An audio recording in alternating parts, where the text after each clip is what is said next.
Hi and welcome back to the Canon ADHD. It just finished Arsenal 2, Tottenham 1 at the Emirates Stadium. Great game because that actually moves us into second place, just above Nottingham Forest, who drew with Liverpool yesterday. So we did capitalize for once this season. We've capitalized on Liverpool slipping, and it just feels great. So that's why that win feels better than just a regular North London derby. But then the fact that we're able to close the gap, considering we're taking full advantage of Liverpool that slipped up yesterday, it's just an incredible feeling. And yeah, just a few things to mention about the game. Yet again, we are wasteful in front of goal.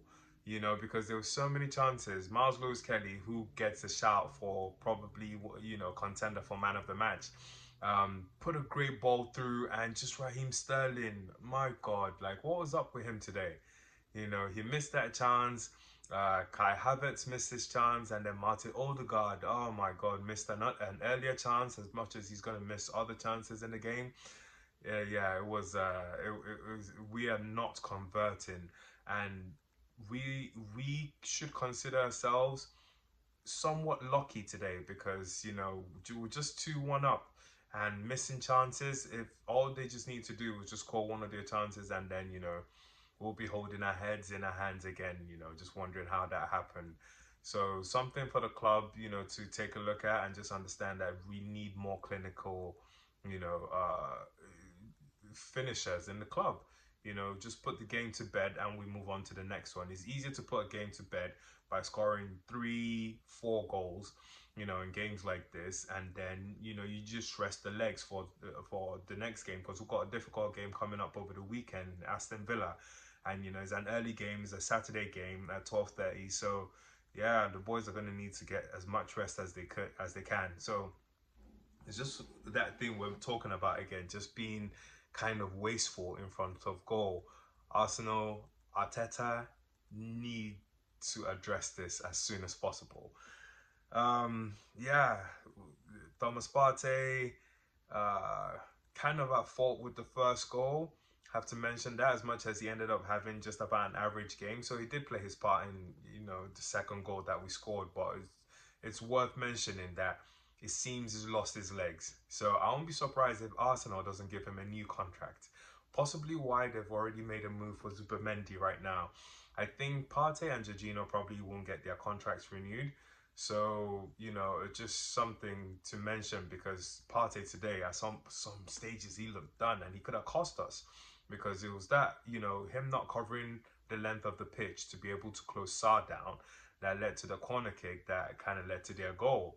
So, yeah, so it's just something I thought to mention. But he did grow into the game a lot more and, was able to put in the challenge that led to, Arsenal scoring the winning goal today. And just other mentions, I thought, Euron Timber was really good today.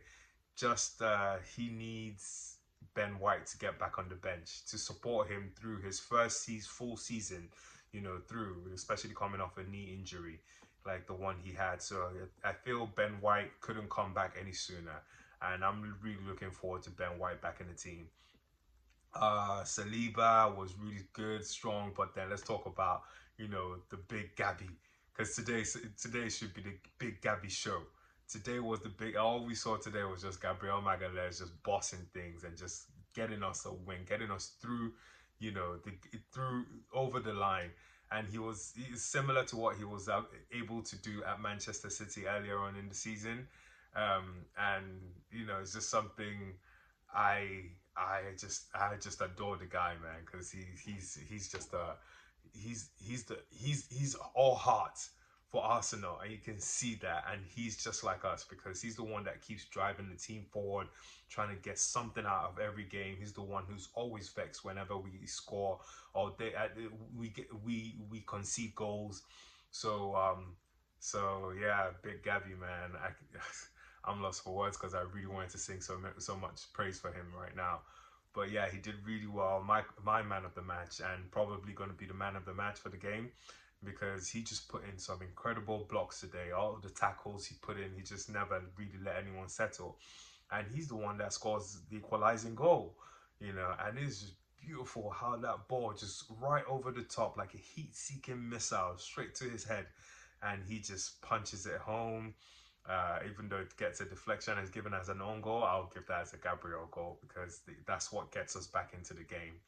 So yeah, the Big Gabi show today, and a really, really great performance from him today. Miles Lewis Kelly, great performance as well. We'll probably, the runner-up for man of the match. Declan Rice was good in midfield, mobile, Partey, and that's that thing I keep talking about, that spine. And Declan Rice, Thomas Partey, even though he didn't have a greatest game today, but to have that spine is what really gets us the results we need, especially when you're playing Rice and Partey, or playing Partey deep and then Rice, a bit more mobile. Martin Odegaard was really good today with some of his control and touches, but just wasteful in front of goal. Something, I don't know. This is someone who was scoring lots of goals last season, but then this season just goes to show football, man. Today can be your day, tomorrow maybe not. Then moving forward, Kai Havertz. Leandro Trossard was really good. Also should be contender for man of the match because he was skillful today. He was breaking ankles and knees and just kind of like tearing people apart with some of his movement today. So he looked really sharp and he looked good. And he took that goal with his left foot. Perfect strike, hard and low, hard for the keeper to save, and he just executed that really, really well.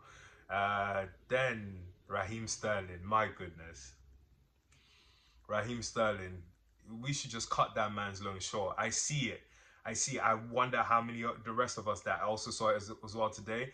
All I saw, like, if you know what I mean, it was just a, you know, what was that? What was that? He never got past Jet Spence once, and he just lost energy, started slowing the ball down. The crowd kind of got in on him, and it just looked done.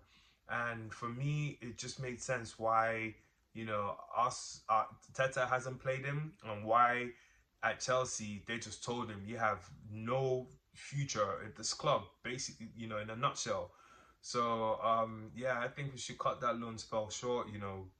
Save that 100 grand that will go into paying someone if we sign someone new.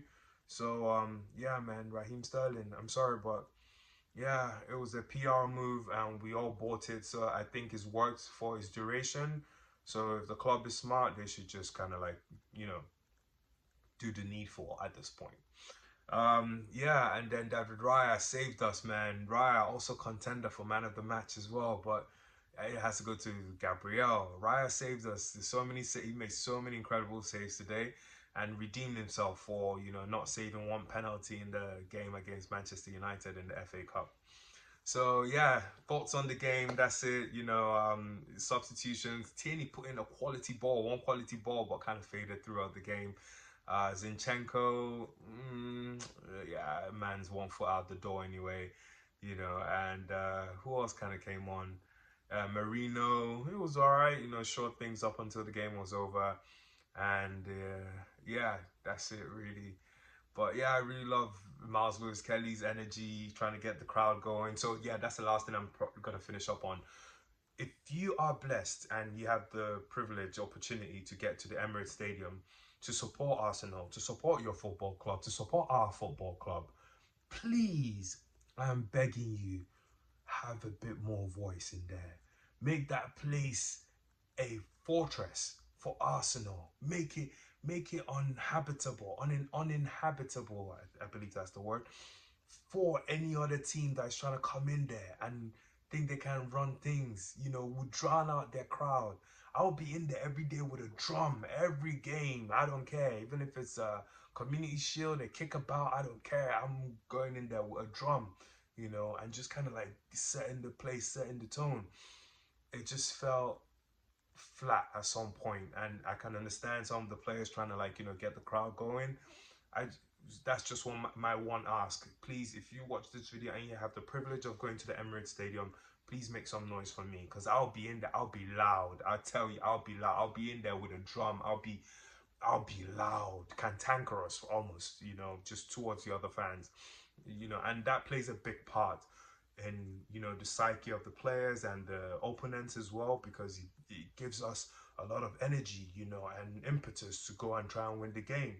for the opponents, it kind of like, it makes them have their insecurities brought out and everything. And anyway, you already know. So that's my one ask. Thanks for watching, and we go again weekend. We've got Aston Villa, early game, 12:30. Looking forward to that game, man. It's going to be another tough game, but I'm sure we'll get through it. Thanks for watching. Bye.